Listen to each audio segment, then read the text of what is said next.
Okay, in this video tutorial, we will learn how to perform bit and bit and operation on two vectors or on two matrices.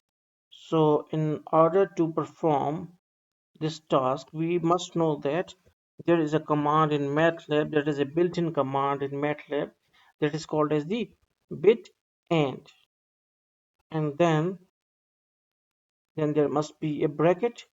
So first you must have to write two brackets here, okay?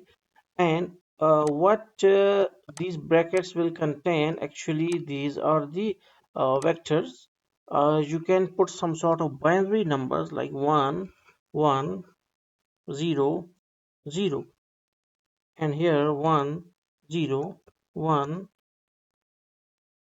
0, and their length must be same. That is, you can count the number of elements, that is 4. You can also count the elements in the second what's called as matrix, and the length is same.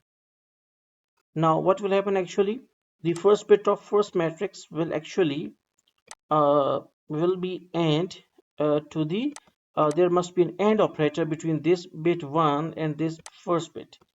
Then, and we know that 1 and 1 AND will result in 1, and then 1 and 0, what will actually happen, that 1 and 0, they will just be like 1 and 0, and result is 0.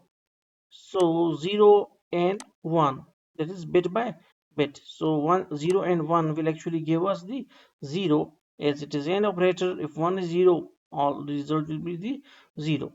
Then in the last it is 0 and 0, and obviously the result is 0. So press enter and we got the result. So via this method you can perform the bit and operation. So hopefully you got the concept. Thanks for watching.